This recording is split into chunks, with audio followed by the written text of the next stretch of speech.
హరి ఓం.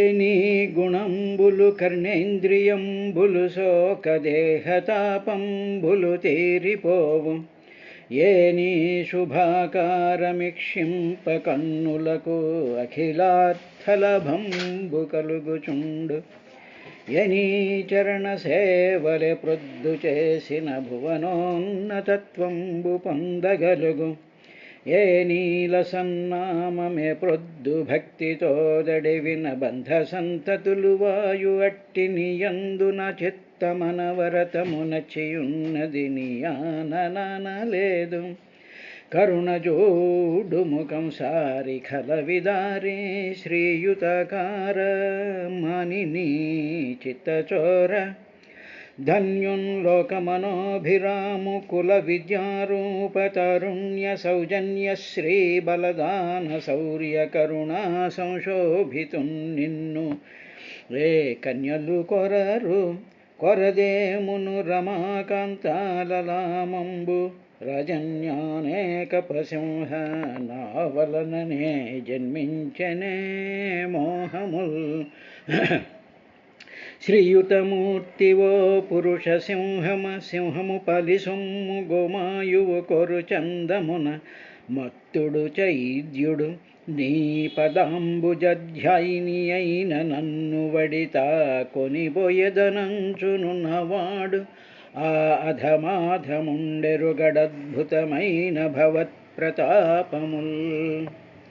వ్రతముల్ దేవగురు ద్విజన్మ బౌద్ధ సేవల్ దాన ధర్మాదులన్ గత జన్మంబుల ఈశ్వరున్ హరి జగత్ కళ్యాణు కాంక్షించి చేసి తినేని, వసుదేవనందనుడు నా చిత్తేసుడౌగాక నిర్జితులైపోదురుగాక సంగరములో చేదీశముఖ్యాధముల్.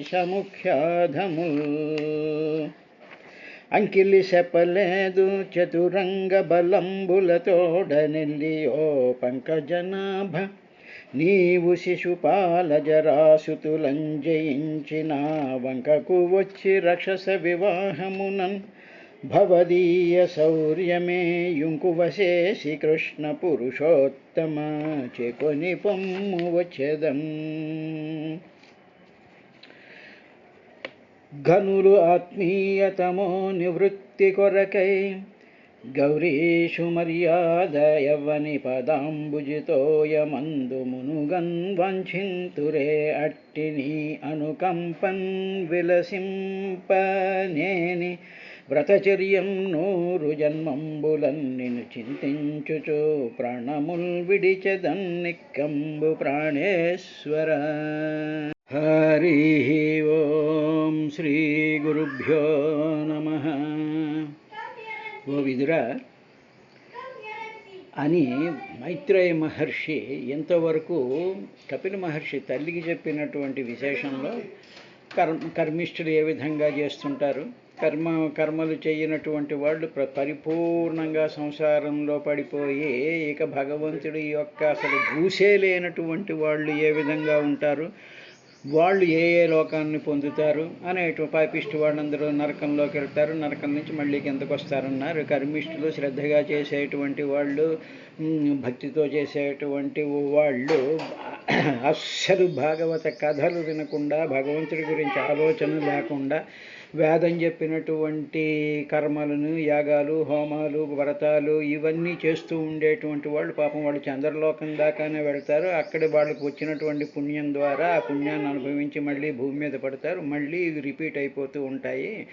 ఇటువంటివన్నీ జరుగుతూ ఉంటాయి అని చెప్పిన తర్వాత, అమ్మ ఇంకా స్పెషల్ కేటగిరీ వాళ్ళు కొంతమంది ఉన్నారు.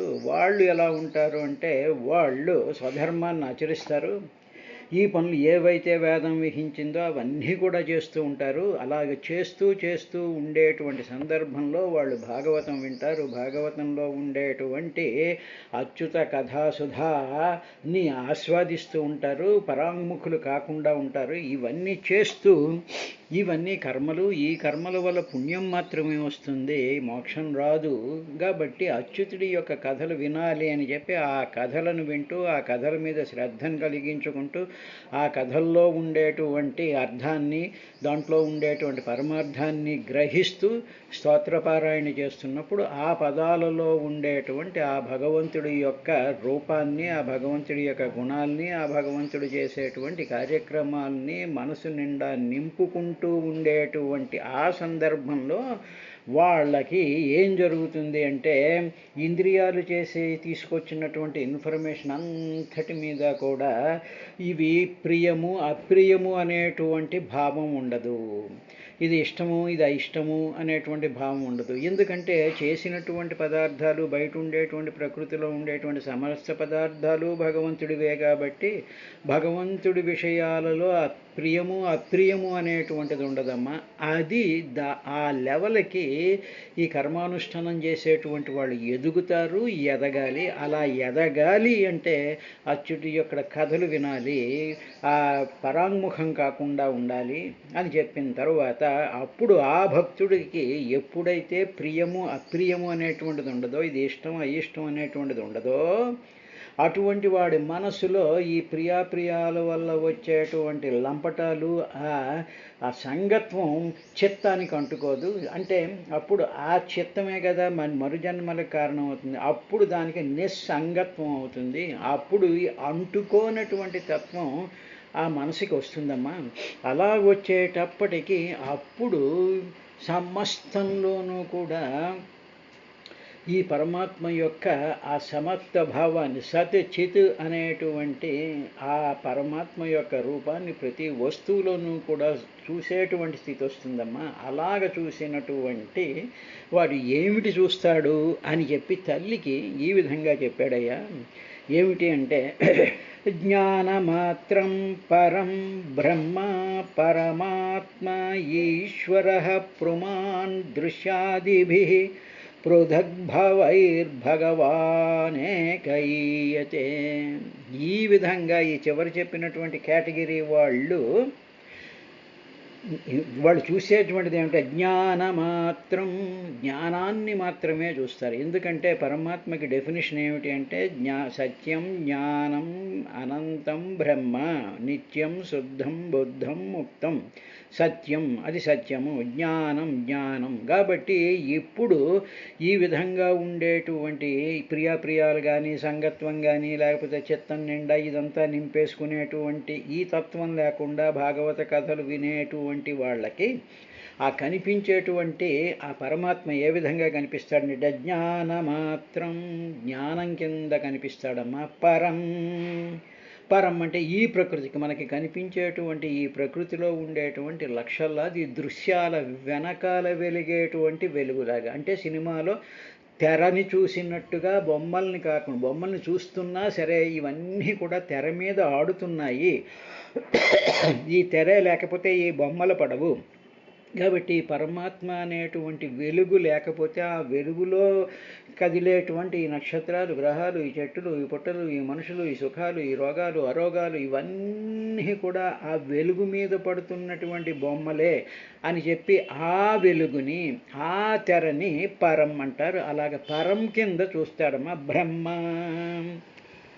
బ్రహ్మ అంటే ఆత్మస్వరూపం కింద చూస్తారు. బ్రహ్మ అంటే ఆత్మ. సత్యం జ్ఞానం అనంతం బ్రహ్మ, అనంతం బాగా వ్యాపించిపోయినటువంటి బ్రహ్మ అంటే నిరతిశయమైనటువంటి బృహత్తత్వం. అంటే బ్రహ్మ అంటే బృహత్ అంటే బాగా వ్యాపించిపోయినటువంటి, మొత్తం వ్యాపించిపోయినటువంటి విధంగా చూస్తాడు. అంటే ఏమిటనమాట, ఇటువంటి భక్తుడు కళ్ళు మూసుకుని ధ్యానంలోకి వెళ్ళినప్పుడు ఆ భక్తుడి యొక్క మనసు చిత్తము ఉన్నాయే అది చాలా నిర్మలంగా ఉండేటువంటి చిత్తం అంతా ఏమైపోతుంది అంటే మొత్తం బ్రహ్మాండాలలోకి వ్యాపించిపోతుంది. బృహత్ దానిలోకి వ్యాపించిపోయి అదే తానైపోతాడు. అప్పుడు ఈ శరీరం అనేటువంటిది ఆకాశంలో ఒక చిన్న ఆవగింజలాగా వీడి శరీరం కనిపిస్తుంది. అంటే మొత్తం ఆకాశంలాగా వ్యాపించిపోయేటువంటి దాన్ని బ్రహ్మ అంటారు, దాన్ని ఆత్మ అంటారు. కాబట్టి బ్రహ్మ పరమాత్మా పరమాత్మ స్వరూపం కింద ఈశ్వర అన్నిటినీ కంట్రోల్ చేస్తూ అన్నిటి కూడా తన అధీనంలో పెట్టుకునేటువంటి ఈశ్వరుడి కింద పుమాన్ ఈ పురుషుడు ఎవరైతే ఈ విధంగా భగవత్ కథలు వింటూ ప్రియాప్రియ లేకుండా భాగవతంలో ఉండేటువంటి భగవద్ధర్మాన్ని ఆచరిస్తూ స్వధర్మాన్ని ఆచరిస్తూ ఏ విధమైనటువంటి లింకులు సంగత్వాలు లేకుండా ఈ చంద్ర నరక స్వర్గాది లోకాలు బ్రహ్మలోకం కూడా దాటుకుంటూ వెళ్ళిపోయినటువంటి వాడు పుమాన్ అటువంటి వాడు దృశ్యాధిభి ఈ కనిపిస్తూ ఉండేటువంటివన్నీ కనిపిస్తుంటాయి. వాడు కళ్ళు వాడు మానవ దేహం ధరించి ఉన్నాడు కనిపిస్తూ ఉంటాడు, కానీ వాడి మనసు వాడి బుద్ధి వాడి చిత్తము అంతా కూడా బ్రహ్మత్వంలో కలిసిపోయింది. అంత జ్ఞానం కిందే చూస్తూ ఉంటాడు, పరం కిందే చూస్తుంటాడు, బ్రహ్మ కిందే చూస్తూ ఉండేటువంటి వాడికి దృశ్యాధిభి ఈ కనిపించేటువంటివన్నీ మళ్ళీ కనిపిస్తూనే ఉంటాయి కళ్ళు. ఇప్పుడు పరమాచార్యుల వారు ఉన్నారు, రమణ మహర్షి, వాటికి అన్నీ కనిపిస్తూనే ఉంటాయి. అలా కనిపిస్తున్నటువంటి వాటిల్లో ప్రోధకు భావై వేరువేరుగా కనిపిస్తున్నాయిగా, చెట్టు కింద, కొండ కింద, జలపాతం కింద, జంతువు కింద, దాని కింద, దీని కింద కనిపిస్తూ ఉన్నాయిగా. అలాగ పృథగ్భావై వేరుగా కనిపిస్తున్నా సరే అవన్నీ కూడా భగవాన్ ఈయతే, ఇదంతా కూడా భగవంతుడే అనేటువంటి జ్ఞానం వాడికి వచ్చేస్తుందమ్మా అన్నాడు. అంటే ఏమిటన్నమాట, ప్రతిదీ కూడా భగవంతుడి కిందే కనిపిస్తుంది. ఓ చెట్టు ఉందనుకోండి, చెట్టులో ఉండేటువంటి ప్రతి ఆకు కూడా ఏదో బాలకృష్ణుడి కింద, ప్రతి పువ్వులో కూడా బాలకృష్ణుడి కింద, వీస్తున్నటువంటి గాలిలో కూడా కృష్ణుడి కింద, రాముడి కింద, అమ్మవారి కింద, తర్వాత దాంట్లో ఉండేటువంటి జ్ఞానం కింద, సత్యం కింద, ఒక వెలుగు కింద, ఎలా కనిపిస్తుంది అంటే మధ్యాహ్నం మధ్యాహ్నం బ్రహ్మాండంగా ఎండ వ్యాపించిపోయినప్పుడు కొవ్వొత్తులు, దీపాలు, తర్వాత రకరకాలైనటువంటి పెడుతూ ఉంటే ఈ దీపాలు ఇవన్నీ కూడా ఏ విధంగా కనిపించకుండా ఉంటాయో, అవి కనిపిస్తున్నా చూడ చాలా మినుకు కింద కనిపిస్తూ ఉంటాయో, అలాగే ఈ సృష్టిలో ఉండేటువంటి ప్రతి వస్తువు కూడా ఈ ఎండలో పెట్టినటువంటి, దూరంగా ఎండలో పెట్టినటువంటి కొవ్వొత్తుల కింద వేరువేరుగా కనిపిస్తూ కొంచెం అనిపిస్తూ ఆ వెలుగు ఏ విధంగా డామినేట్ చేస్తుందో ఆ విధంగా పృథక్ వేరువేరుగా ఉన్నవన్నీ కూడా భగవాన్ ఆ వెలుగులాగా ఈయతే తెలియబడుతూ ఉంటుందమ్మా. ఈ స్థితికి వీడు వెళ్తాడమ్మా. ఇలాగ వెళ్ళినటువంటి వాడు యతావానేవ యోగేన సమగ్రేణే యోగిన యుజ్యతే అభిమతో హ్యర్థో యద సంగస్త కృష్ణశః. బాగుందయ్యా, బాగా చెప్పావు. ఈ విధంగా పరమాత్మని ఆ పరంజ్యోతి కింద, వెలుగు కింద, తర్వాత జ్ఞానం కింద, పరం కింద, పరమాత్మ కింద, ఈశ్వరుడి కింద అనేక రకాలుగా కనిపిస్తున్నా సరే వీటిలన్నిట్లోనూ ఆ వెలుగునే చూస్తూ ఆ వెలుగే తన శరీరం నిండా నిండిపోయి, తన మనసు నిండా నిండిపోయి ఒక మహత్తరమైనటువంటి ఆనంద స్వరూపం కింద నిండిపోయింది అనుకున్నాం. బాగానే ఉంది. ఇలాగా సాధ్యతాం ఏవ, ఇంత మాత్రమే. ఏమిటి ఇలా చేసినందువల్ల ఏమిటి కలుగుతుందంటే, ఎంత మాత్రం కలుగుతుందమ్మా, ఏమిటా కలుగుతుంది అనేటువంటి విషయాన్ని ఈ విధంగా చెప్తున్నాడు ఆయన. ఈ విధమైనటువంటి ఆ అనుభవం ఎప్పుడు వస్తుందంటే, ఈ సంసారంలో, ఈ లోకంలో ఈ మానవుడు యోగిన ఇలాగా ఆ భగవంతుడి యొక్క కథలు వింటూ ప్రియాప్రియ లేకుండా, సంగత్వం లేకుండా నిరంతరము నామపారాయణ చేసుకుంటూ నామంలో ఉండేటువంటి అర్థాల ద్వారా పరమాత్మ యొక్క అద్భుతమైనటువంటి ఒక తేజస్సు ఉంది అనుకుంటూ అలాగ నిరంతరము ఉండేటువంటి యోగిన, అటువంటి సాధనా నిష్ఠుడికి అప్పుడు సమగ్రేణ యోగేన ఇలా చేయగా ఆ యోగం అంతా కూడా పరిపక్వం అయిపోతుంది. అప్పుడు అభిమత, అప్పుడు ఏమిటి జరుగుతుంది అంటే శాస్త్రసమ్మతం, ఇవన్నీ కూడా శాస్త్రసమ్మతంగా ఉండేటువంటి విధానంగా చేసుకుంటూ ఉంటాడు కదా. ఇలాగ చేసుకుంటూ ఉండేటువంటి వాడికి అర్థ, ప్రయోజనం ఏమిటి అని నువ్వు అడగబోతున్నావు కదమ్మా. ఆ ప్రయోజనం ఏమిటి అంటే, కృష్ణత అసంగ. ఆ ప్రయోజనం ఏమిటి? కంగారు పడుకు, విను. ఆ ప్రయోజనం ఏమిటో చెప్తాను, విను. ఏమిటట? అసంగ. ఈ ఈ సంసారంలో వాడికి ఏ విధమైనటువంటి ఆసక్తి ఉండదమ్మా. అదే అర్థ, అదే ప్రయోజనం, యుజ్యతే, అదే పొందుతాడు. ఈ సంసారంలో వాడికి ఆసక్తి అనేటువంటిది ఉండదు. ఏది వచ్చిన దాన్ని అలాగా చూసుకుంటూనే ఉంటాడు తప్ప, ఇది ఏమిటి, ఇది ఎందుకు, ఇది రుచిగా ఉందా, ఇది అలా ఉందా, ఇలా ఉందా, అది ఎందుకుంది, వాళ్ళకి ఆకష్టం వచ్చుకుంది, వీళ్ళకి ఏ సుఖం ఎందుకు వచ్చింది, యుద్ధాలు ఎందుకు జరుగుతున్నాయి, ఈ ఈ నక్షత్రాలు ఎందుకున్నాయి, వీటిల్లో ఉండేటువంటిది ఏమిటి, ఎటువంటి ఆసక్తి కూడా ఉండదమ్మా వాడికి. యుజ్యతో యత్ అసంగస్తు కృత్స్నసః. పూర్తిగా ఆసక్తి పోతుంది. అదేవిధంగా మనము మహాత్ముల యొక్క చరిత్రలు చూసినప్పుడు భగవాన్ రమణ మహర్షి కూర్చునేటప్పటికి ఎవరో గబగబా వచ్చి, ఏమండి సర్వేపల్లి రాధాకృష్ణన్ గారు వచ్చారండి. సర్వేపల్లి రాధాకృష్ణన ఏదో వైస్ ప్రెసిడెంట్ అయినా చాలా గొప్పవాడన్నమాట, బాగా చదువుకున్నవాడన్నమాట అనేటువంటి ఆసక్తి వచ్చేసేసి ఏదో రకరకాలైనటువంటి వేషాలు చేయకుండా ఆసక్తి రాధాకృష్ణన్ రానివ్వండి, రిక్షావాడు రానివ్వండి, సింహం రానివ్వండి, పులి రానివ్వండి, ఏనుగు రానివ్వండి, పాములు రానివ్వండి, కోతులు రానివ్వండి, నెమళ్ళు రానివ్వండి, ఏం వచ్చినా సరే ఏ విధమైనటువంటి ఆసక్తి లేకుండా ఆయన అలా ఉంటాడు. ఎందుకు అలా ఉంటాడు అంటే, తెర మీద మన సినిమాకి వెళ్ళాం అనుకోండి, తెర మీద చూస్తున్నాం, బొమ్మలు వస్తుంటాయి, ఏవో రకరకాలైనటువంటి వేషాలు జరుగుతుంటాయి, అన్ని సంఘటనలు జరుగుతుంటాయి, పుళ్ళు వస్తాయి, సింహాలు వస్తాయి, వరదలు వస్తాయి, ప్రేమించుకుంటూ ఉంటారు, పాటలు వస్తాయి.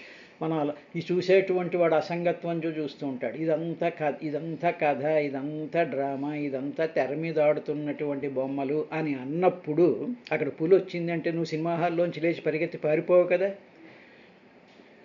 ఎందుకు పారిపోవటం లేదు? నీకు తెలుసు కదా తెర మీద ఆడుతున్నటువంటి బొమ్మని. అంటే నీకు దాని మీద ఏ విధమైనటువంటి ఆసక్తి లేదు కదా.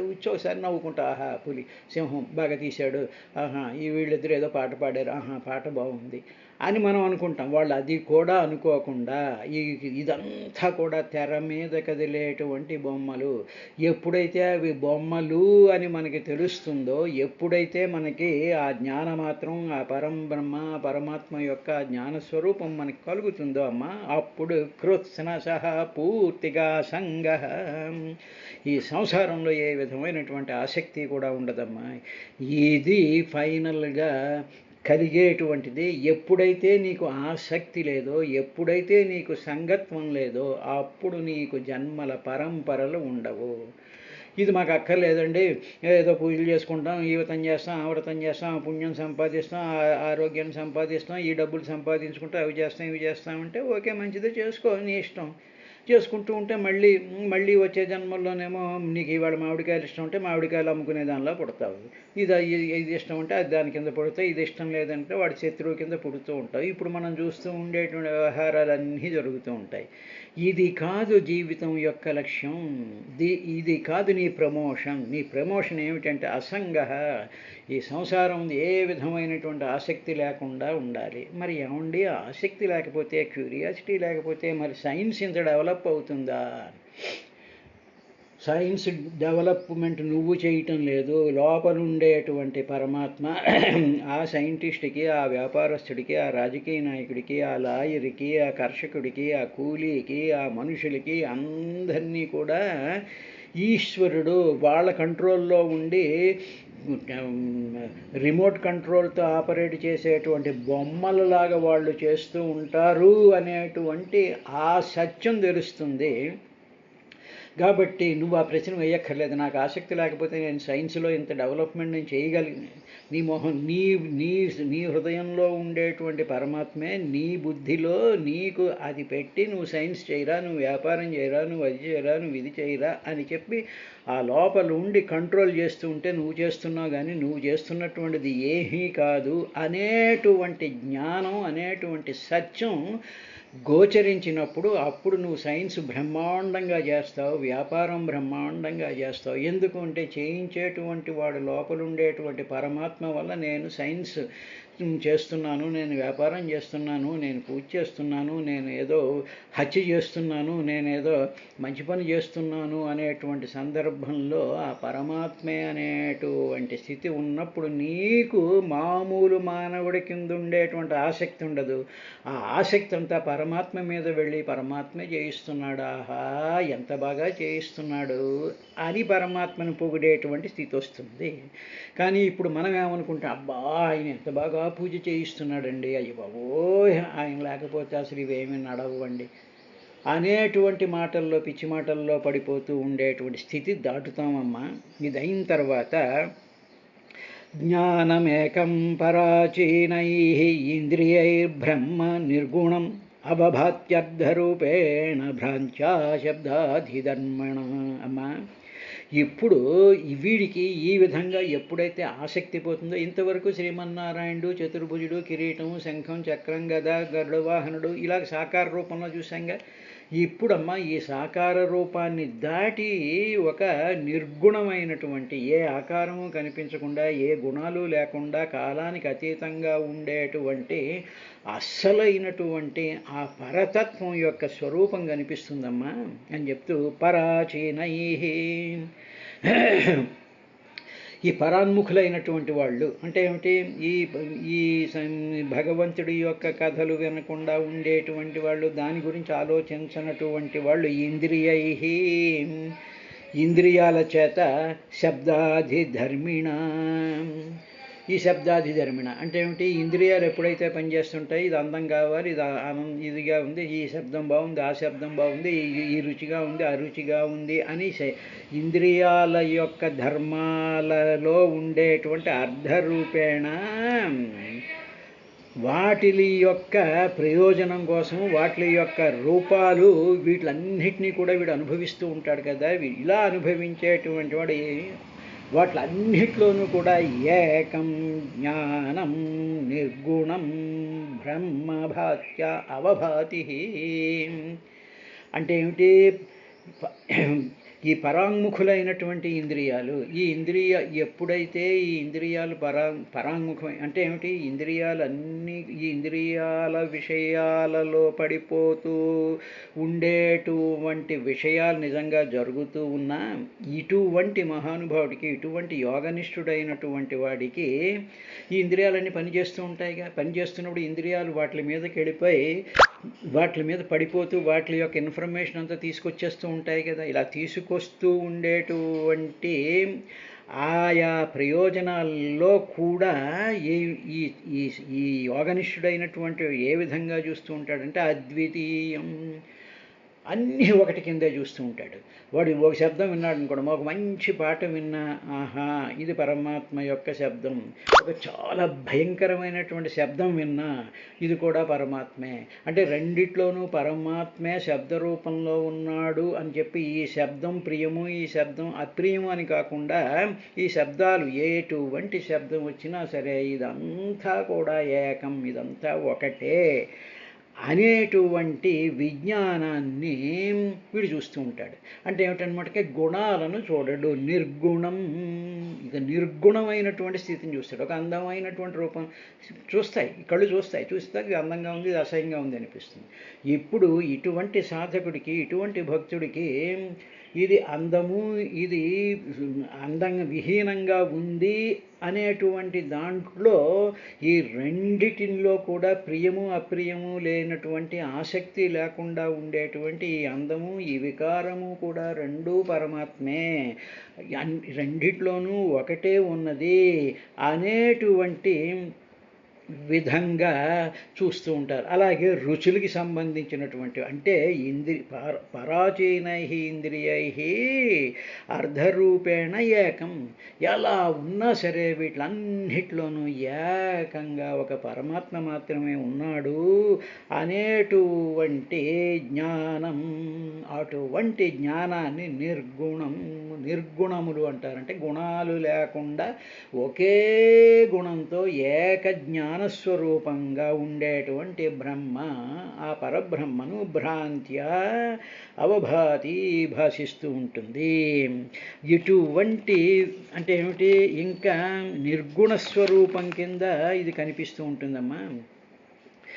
ఇవన్నీ వేరువేరుగా ఉన్నా సరే, వేరువేరు ధర్మాలతో వేరువేరు రూపాలతో కూడా ఉన్నా సరే, ఇవన్నీ కూడా ఇంద్రియాల యొక్క భ్రాంతి చేత అలా వేరువేరుగా కనిపిస్తున్నాయి. కానీ ఎప్పుడైతే వీడికి వాటి మీద ఆసక్తి పోతుందో ఆ ధర్మాలన్నీ కూడా ఓహో ఇవన్నీ కూడా పరమాత్మ యొక్క గుణముల వల్ల వేరు, పరమాత్మ యొక్క మాయ వల్ల ఇవన్నీ వేరువేరుగా ఇలా ఇలా ఇలా కనిపిస్తున్నాయి అని చెప్పి అటువంటి స్థితిని అమ్మా వీడు పొందుతాడమ్మా. ఈ పరమాత్మ యొక్క ఆసక్తి కలిగినటువంటి వాడు. ఇది ఎప్పుడు వస్తుంది అంటే ఆ అచ్యుతుడి యొక్క కథలు, ఆ మధుసూదనుడి యొక్క కథలు, తరువాత ఇదంతా కూడా పరమాత్మ చేసినటువంటివి. ఈ ఇంద్రియాల వల్ల మనకి కనిపిస్తూ ఉండేటువంటి ఈ ప్రపంచం, ఈ రకరకాలైనటువంటి స్థితులన్నిట్లోనూ కూడా ఒక జ్యోతిస్వరూపం కింద, ఒక వెలుగు కింద, ఒక జ్ఞానం కింద, ఒక సత్యం కింద, ఒక మహత్తరమైనటువంటి బ్రహ్మ, అనంతమైనటువంటి బ్రహ్మస్వరూపం కింద పరమాత్మ ఉన్నాడు అనేటువంటి భావం, ఏకం నిర్గుణం, ఆ భావం వస్తుందమ్మా. ఎప్పుడైతే అది వచ్చిందో మనకి కనిపించేటువంటి సృష్టి ఎన్ని విధాలుగా ఉన్నా, వాటి ధర్మాల ప్రకారం ఎన్ని విధాలుగా కనిపిస్తున్నా, అంతా కూడా సత్యం, జ్ఞానం, అనంతం బ్రహ్మ అనేటువంటి నిర్గుణమైనటువంటి స్థితికి వెళ్తుందమ్మా. ఆ స్థితిలోకి వెళ్ళినప్పుడు వీడికి కలిగేది ఏమిటంటే సంసారమందు నిస్సంగత్వం వస్తుందమ్మా. నిస్సంగత్వమే మోక్షానికి కారణం అవుతుంది అనేటువంటి విషయాన్ని చెప్పారు. రేపటి కార్యక్రమంలో ఏం చెప్పారు అనేటువంటి చూద్దాం.